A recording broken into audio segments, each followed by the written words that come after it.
Heroes Beginning, Chapter 2. Well, what did you see, Alistair? Lionel asked the elf. Not what we were hoping for. The boy was on his way to the rendezvous, but he ran into someone on the street. They talked for a few moments, and then Thomas continued on his way. I'm afraid in all the commotion he left the bag he had the gauntlet in behind, the elf replied. What? Where is it now? Are you certain? Lionel asked in an alarmed voice. Yes, I'm afraid the other boy found it, and he put it on, Alistair said grimly. Lionel sighed in frustration. Well, that certainly throws a wrench into our plans.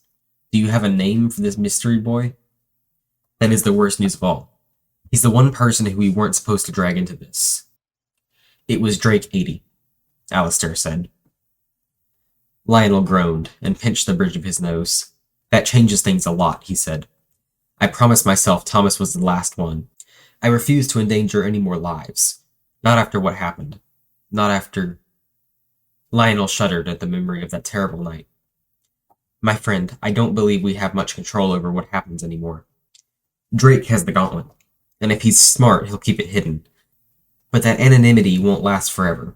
He's already in danger, and without David's key, we don't have a way to remove it from him. Alistair explained. The only thing we can do now is to help him find the answers they will be looking for. Lionel sighed again as he glanced down at his crippled right leg. He wished he could finish this fight himself, but Alistair was right. Protecting the gauntlet was up to the boys now. Okay, but I don't think we can risk getting directly involved now. Not with the Citadel's security watching our every move. Especially since I don't know what our next move is yet. The best I can do for now is to try and nudge them towards the truth. Now get me some paper. I've got another letter to write.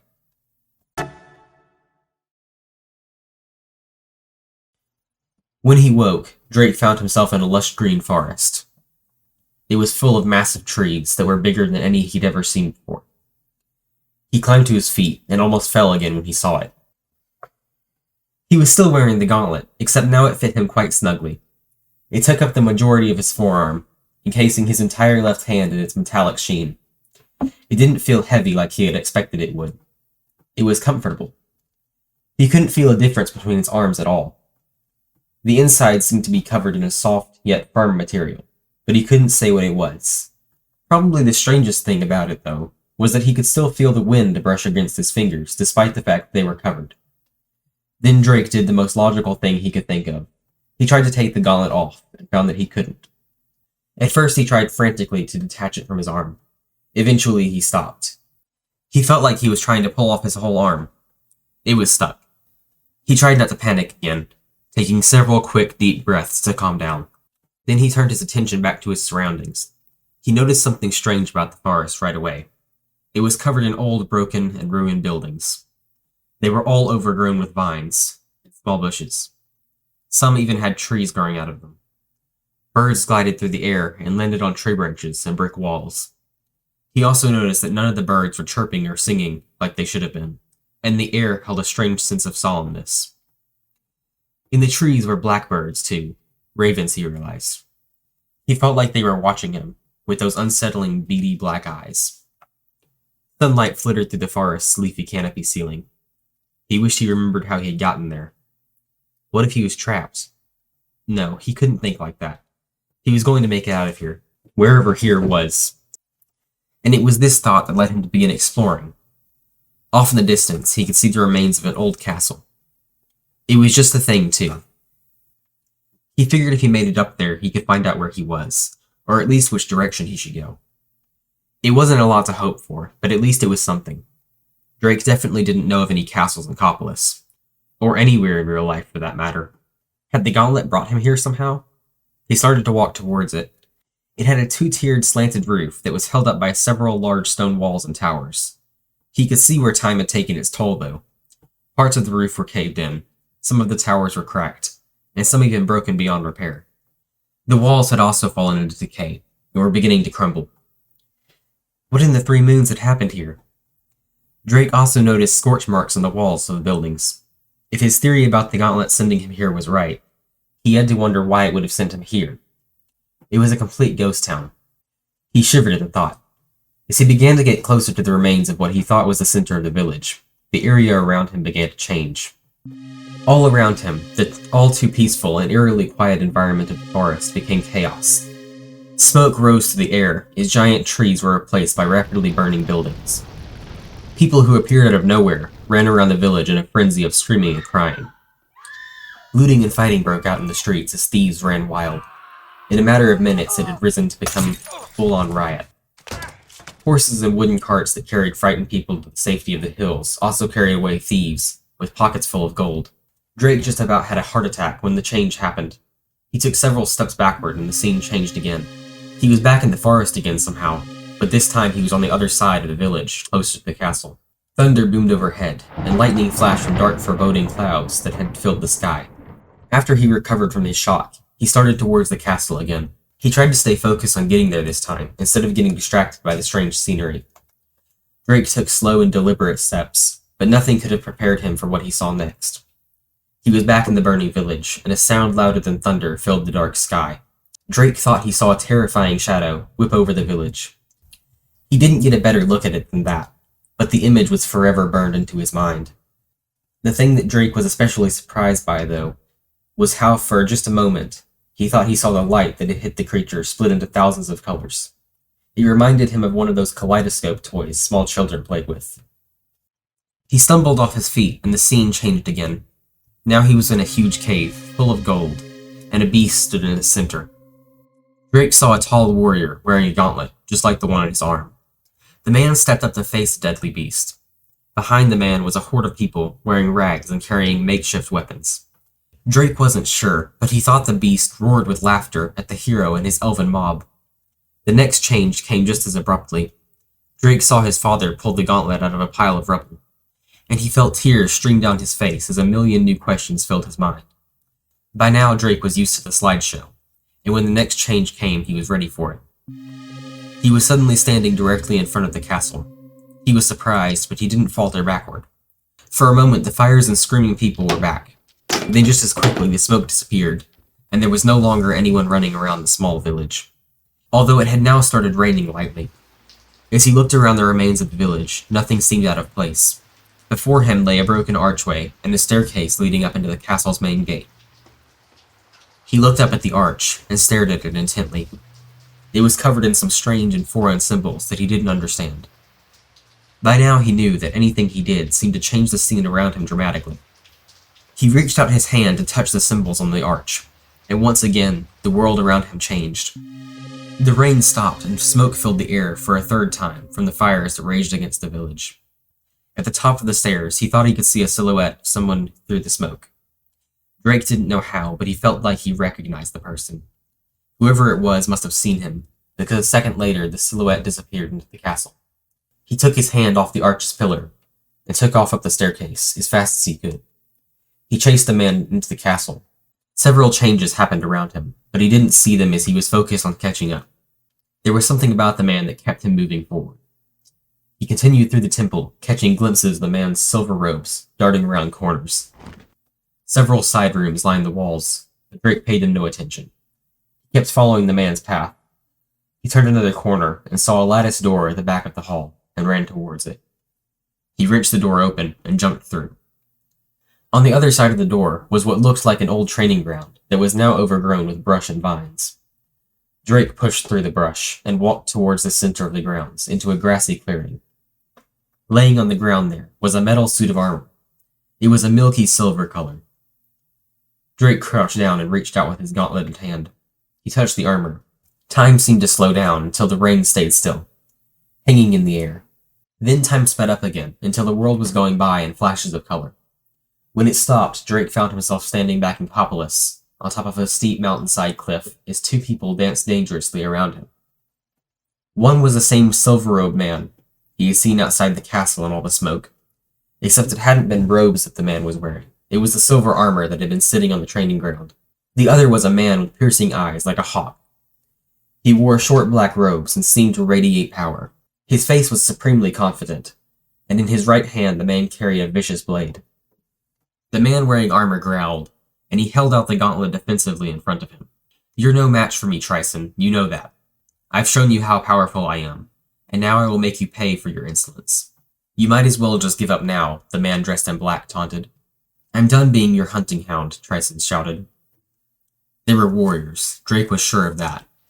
The rain pelted both of them relentlessly. Lightning flashed, and for a minute Drake was sure he saw the black-clad man's shadow grow into the beast from the cave. Suddenly, Tryson's gauntlet ignited with a glowing blue light, and an energy falchion of about 36 inches materialized from the top of his wrist. The silver-armored warrior was smaller in stature, but he was quicker and wielded the energy blade beautifully. The two warriors traded blows in their deadly dance of swords and death. But not all of them were from their weapons. Drake saw fire leap from their hands, and lightning crackled through the air overhead. Then the silver-armored warrior rounded on his larger opponent with his lightning-fast blade. In a series of cuts, the black-robed warrior blocked each swing with perfect synchronization. Drake watched with horrifying shock and awe. The battle was frightening in a way, but it was also incredible. He didn't know how long he sat there, watching the two warriors battle. It could have been minutes, hours, or perhaps only seconds. However, once the fight had come to an end, it seemed like it was over all too quickly. Tryson was showing signs of fatigue, and his energy was waning. Though how Drake could tell, he didn't know. The larger man had him on the ropes. They moved closer to where Drake stood. They were right in front of him, and Tryson realized he wasn't going to win. Drake could see it in his eyes. His face was full of strain as he barely managed to block each blow. The black-robed man smiled, and his blade seemed to glow with an evil light. Lightning flashed once more, and Drake saw the shadow of the beast again. He watched with horror as Tryson was stabbed through the heart. He staggered a little, and his left arm dropped to his side as the light faded from his eyes. Then the beast took one foot and kicked Tryson over the cliff. No, Drake screamed as he watched him plummet to the depths below.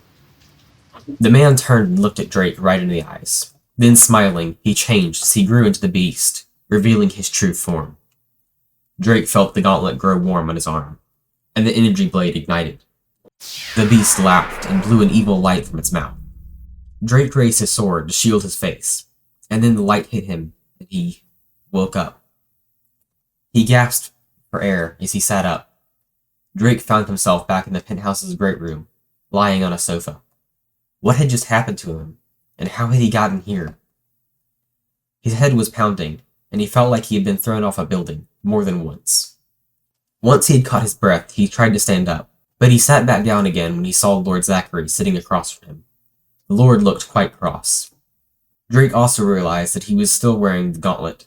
He tried to pull it off his arm again, but still to no avail. "Oh, I'm afraid that won't work," Zachary said. "What is it?" Drake asked worriedly, as he let his arms fall to his sides. "Dangerous, but that isn't the most pressing concern." "Where did you get it?" the man asked urgently. Drake sighed. "I found it in this kid's backpack. We sort of ran into each other, and in all the commotion, he left his bag behind."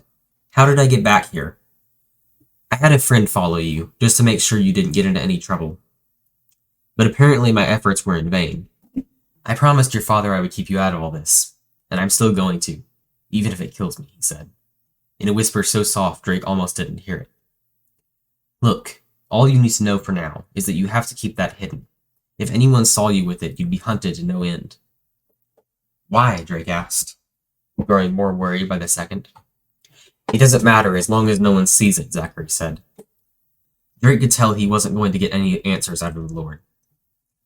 "All right," he said, "but how am I supposed to hide it?" "Wear gloves and a jacket," the Lord suggested. "What?" Drake said incredulously. "How am I supposed to fit a glove over this?" "How should I know?" Zachary said in a frustrated tone. "What about this boy you said ran into you? What was his name?" "Thomas Smith," Drake answered. Zachary's face grew pale at the name. Don't worry about him. I'll have someone make sure he forgets all about this." Drake didn't like the way Zachary said that. "You're not going to hurt him, are you?" "What? No, of course not, you dolt," Zachary snapped at him. Then the man sighed again. "I'm sorry. For now, keep the gauntlet hidden. Tell no one. Not even your uncle or your cousin. You have to understand that the best way to keep a secret is to tell no one about it." "Okay," Drake agreed reluctantly, though he didn't particularly like it. "I'm serious. If I ever find out you told anyone, you'll be scrubbing pots and floors everywhere I can find them." Drake nodded, but his head wasn't really in it. The questions in his head were jumping all over the place. How did Lord Zachary know about the gauntlet? Why was the gauntlet so dangerous? What was Zachary not telling him? Who was this Thomas Smith? Where and how had Thomas Smith gotten his hands on the gauntlet? Most importantly, what was he going to do next? He needed to find out more about the gauntlet. Thomas had said he wanted to meet him tomorrow. Maybe he knew more about the gauntlet. Drake decided then that he would go, even if Lord Zachary thought the gauntlet was too dangerous. Drake had to get answers, and if Lord Zachary wasn't going to tell him anything, then he would just have to figure things out on his own. In any case, it's already past time for you to be home. You should catch the maglift back to your uncle's apartment. Drake nodded and got up off the sofa. He glanced down at the gauntlet. How was he going to hide this? He looked around the room for something he might use. Then he got an idea. I'm going to need some bandages. 10 minutes later, Drake left the building and set out to catch the maglift home. Once he had boarded, he sat on the train lost in thought. He still wasn't completely sure what had happened. He tried to tell himself it had all just been a bad dream. Had the castle and the forest all been just some crazy dream, though? He contradicted himself. What about those two warriors and the gauntlet itself? Which Drake still didn't think he fully understood. That brought up another important question. Why had his father been holding the gauntlet? Could this just be some crazy coincidence? He knew something else in his life had just changed, and from the looks of things, it wasn't for the better. Drake managed to keep the gauntlet hidden in his fake cast all the way back to his uncle's apartment. As he quietly crept to the living room and was headed for the stairs, he heard his uncle's voice. What happened? Why are you back so late? Drake was so surprised. He hadn't expected to be confronted by his uncle at this time of night.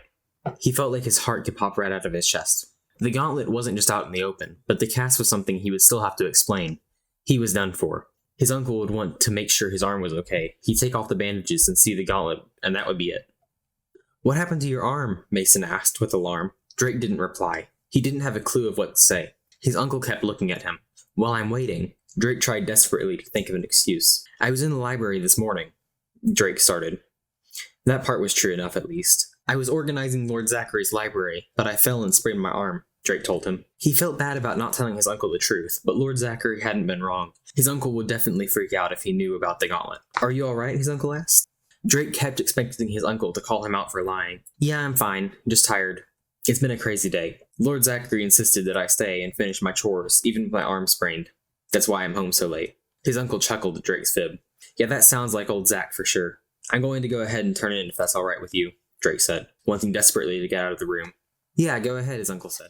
Drake went down the hall as fast as he could go without running. When he made it to his bedroom, he shut the door quickly. His bedroom was a mess. Unpacked boxes lined the walls and floor. He had never bothered to unpack because he had never really felt like he lived here. Drake pulled the gauntlet out of the cast and looked at it. There were 5 brilliant sapphires set at the base of each finger, and the smooth surface appeared as if it were made up of smaller plates of metal that were laid over each other like seamless chainmail. He could still feel the cold sensation. It just wasn't as strong. It was quite faint, really, but it was still there. That was another thing, too. Drake had been noticing things on the way back here. Things that he never would have normally noticed. No, notice was the wrong word. It was more like he was more keenly aware of everything around him. He knew without looking exactly where everything in his room was. It had to be because of the gauntlet. He did admit, though, he knew his room very well. Drake added it to the mental list of questions he was compiling, and the question of why Lord Zachary wouldn't tell him anything. That definitely wasn't on the list. He could still see his reflection in the beautiful surface. He sighed and fell back on his bed. This was way too crazy. He thought about the mystery of the gauntlet until slowly he fell into a restless sleep. His dreams were full of darkly clad figures chasing him. They all wanted the gauntlet.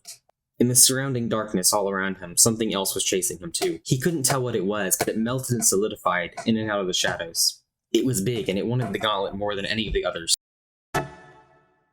Drake woke up early the next morning, already forgetting his troubling dreams. He pulled a navy blue jacket and a pair of brown jeans out of a cardboard box on the floor. The gauntlet still felt cold this morning. He knew he wasn't going to take the chance of someone seeing the gauntlet again. Drake took the cast bandages and wrapped the gauntlet up in them again. With that safely tucked away, Drake went downstairs. He ate a quick breakfast and left a note for his uncle on the icebox door. It was still very early, and Drake's relatives didn't have to leave for a while yet. He slipped out the apartment's door and made his way down the stairs and out of the building. As he walked through the city, he noticed the few people who were up at this hour. Most of the city was still dark, with the shadows cast by all the buildings. Sunlight was only peeking over the tops of the tallest towers, and the mountain range around the city only helped keep out the light. At some point, Drake felt that he was being watched. He looked around at the alleys and buildings, but he didn't see anyone. He kept going, but he still couldn't shake the feeling that someone was watching him. Drake didn't know what made him look up. A noise, perhaps, or maybe more of a gut feeling. He did look up, though.